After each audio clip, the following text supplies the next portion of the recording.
Hi, and welcome to Reality Check. Is the United States leaning more towards a totalitarian government? You may ask, why would I ask a question like that? Well, first, let's look into what exactly is totalitarianism. Totalitarianism is a form of government that attempts to assert total control over the lives of its citizens. It is characterized by a strong central rule that attempts to control and direct all aspects of individual life through coercion and repression. It does not permit individual freedom. Traditional social institutions and organizations are discouraged and suppressed, making people more willing to be merged into a single unified movement. Totalitarianism states typically pursue special goal and exclusion of all others, with all resources directed towards its attainment regardless of cost. Okay, so basically what we're talking about is that totalitarian just controls all aspects of your life. You know, what you think, what you believe, who you can love, what religion that you can worship, what school you go to, everything. It controls you. It controls your life and you. And it's a dictatorship. Where an authoritarian is also a dictatorship, and he could care less what you believe or who you worship as long as you follow his rules. So here I found some list of the differences between dictatorship and totalitarianship, or authoritarianship and totalitarianship, showing that there are differences even though there are similarities along with it. So why would I say that our country is heading towards a totalitarian? I'm glad you asked. Our country was created to be a republic democracy, meaning that our forefathers developed a system in which we, the people, would choose a group of people to write the laws that we, the people, want in order to balance power. And the system had been made up of three different branches of the government: the legislative branch, the executive branch, and the judicial branch. The legislative branch is Congress, made up of the House of Representatives and the Senate. They write the laws and present them to the president to be signed or vetoed.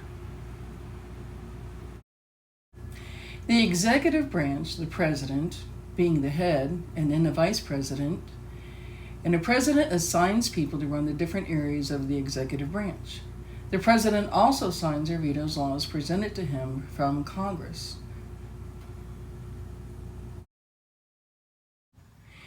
The judicial branch has three courts, with the Supreme Court being the highest of the three, and they interpret the law.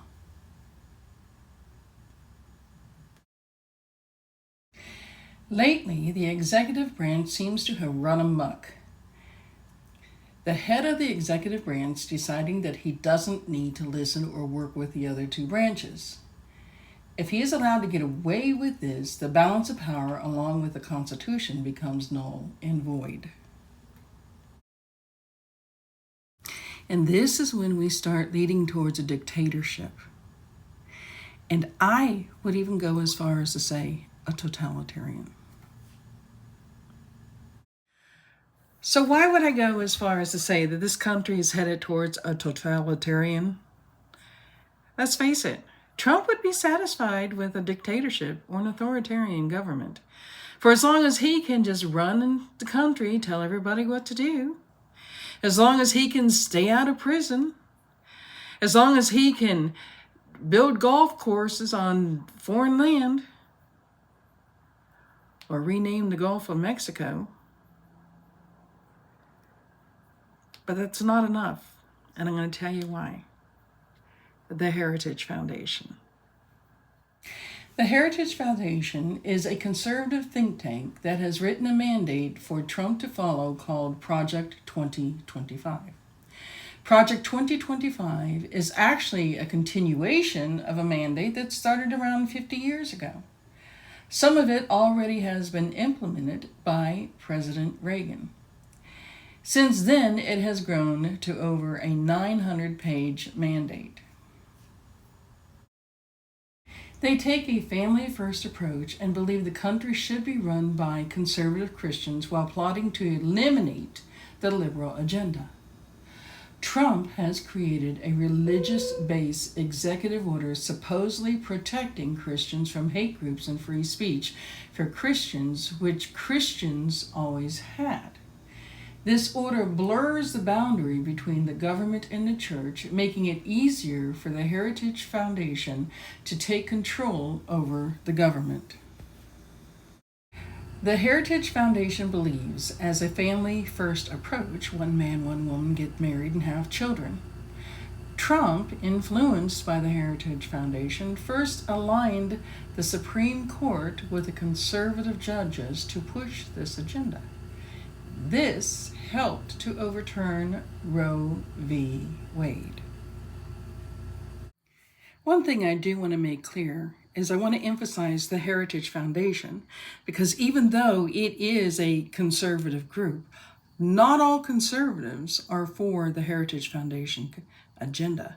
In fact, the Heritage Foundation has even criticized them for this. The Heritage Foundation does not believe that the LGBTQ community deserve the same rights that they have. In fact, believes that they have a mental illness and that transgender is pornography, therefore should be outlawed. They believe supporters of the trans community should be classified as registered sex offenders. Trump has already written 2 anti-trans executive orders, one under the guise of protecting women, claiming that there's only 2 genders, and the under the guise of protecting the military.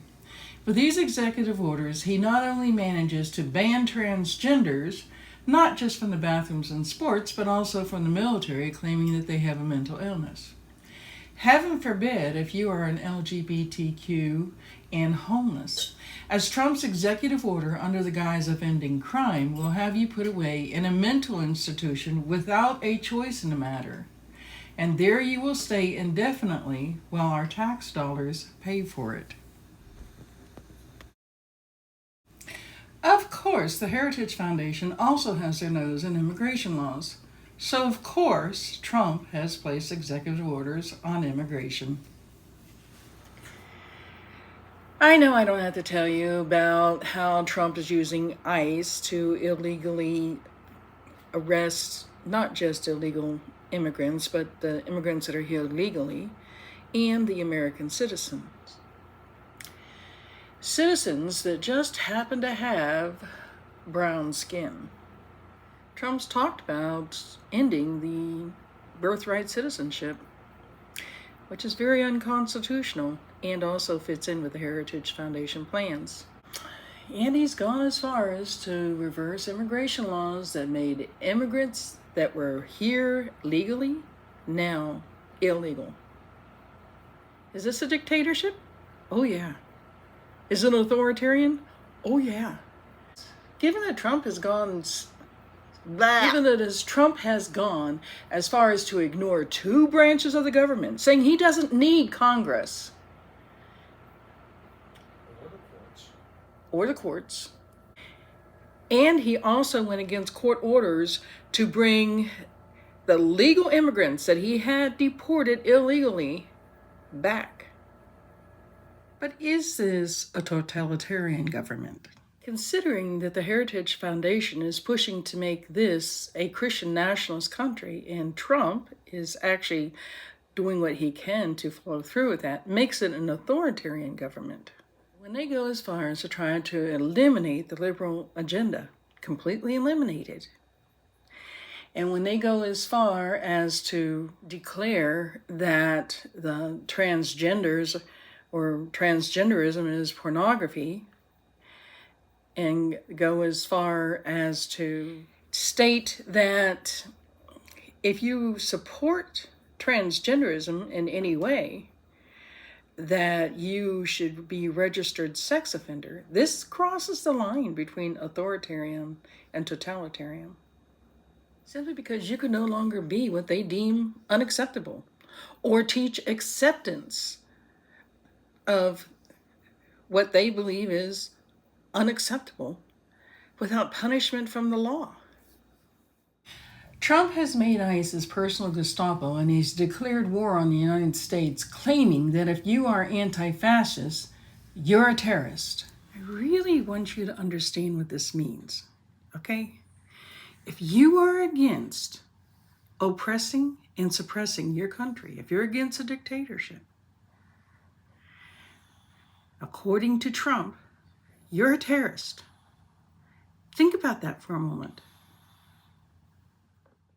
Trump has already threatened and attempted to place National Guard into Democratic cities that already said that it's not necessary under the guise of controlling crime. He wants to use our military against the people of the United States of America. Could you imagine what the room full of generals who vowed to protect us thought when Trump made that announcement? Trump has attempted to take over the media with money and lawsuits, telling them what they can and cannot say or report or who to fire, denying people a right to say anything negative about him regardless of the truth behind it. We are not a totalitarian country yet, but we are headed that way. However, it has more and more become a dictatorship. The only thing stopping Trump is us, the people of the United States, that stand up against this type of tyranny. There may have been many maga-minded Republicans, or just frightened Republicans, that have bowed down and kissed the ring of Trump, which allowed him to become unconstitutionally a president again. But there are still many Republicans and conservatives, along with liberals and Democrats and independents like me, who refuse to hand this country over to a totalitarian regime.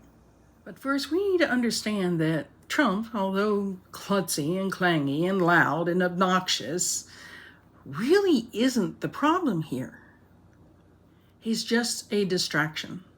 He's the symptom, but he's not the problem. Getting rid of Trump alone, rather you want to do it through impeachment and removal or not voting him again, although he's trying to unconstitutionally go for a third term, isn't going to solve the problem. Vance will only take over. And if not Vance, then it'll be the next conservative that the Heritage Foundation owns.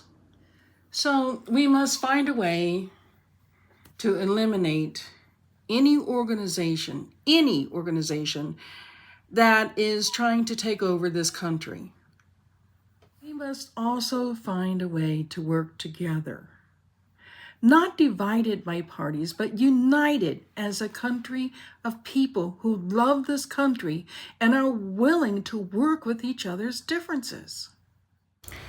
And for the first time, we are already on the global human rights watch list over the declining civil liberties. And if we don't stop this now, it will soon be too late. So the question is, can we come together in unity?